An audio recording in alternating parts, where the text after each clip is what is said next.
halkani waa Fan Academy. magacaygu waa Cabduqaadir Xuseen.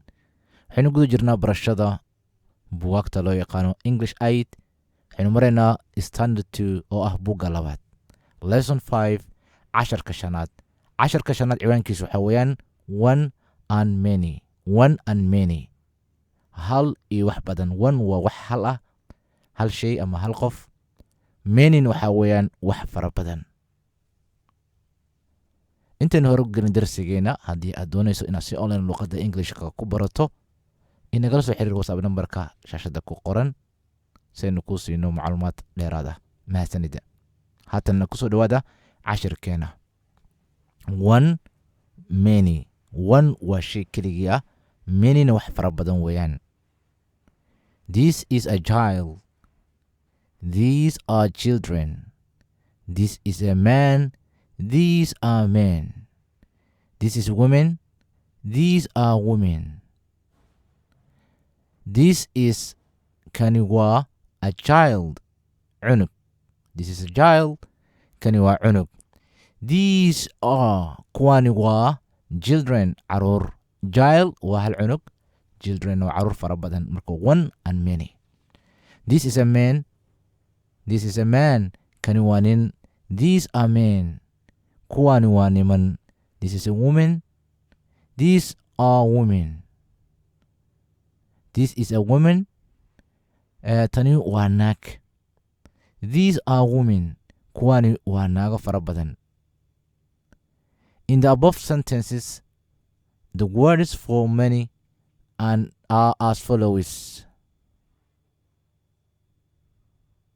In the above sentences, the words for ereyada loogu talagalay many waxyaabaha fara badan are as follows waa sida soo socda.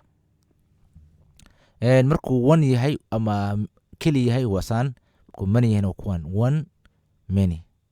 Child children. Woman women. Man men. kuwan marka waxaa waaye ereyada loogu talagalay waxyaabaha faraha badan maniga. Here is a list of some words which have different words for many.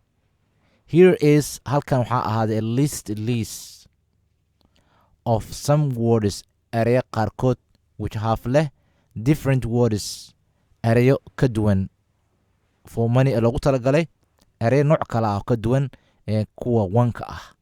markii loo fiirinayo many ahaan waa ereyo kala duwan mufradkooda iyo jumladooda ama jamacooda.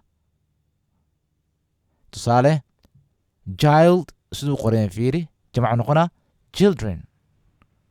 Man men.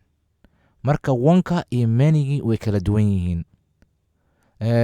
buuggii hore oo kale waxaan kusoo baranay in ereyga keligii lagu jamciyo s oo kale, sida boy boys oo kale. ereyga wax badan isbedeleen s lagu daro ama es lagu daro, noocaas la jamcinayo.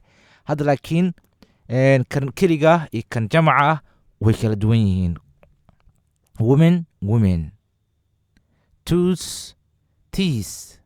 marka child waa cunug, children caruur, man nin, man niman, women naag keligeeda, women naaga fara badan. tooth waa ilig, teas ilko, ox waa dibi, oxen dibiyo fara badan. foot cagta hoose lugta, feet cago.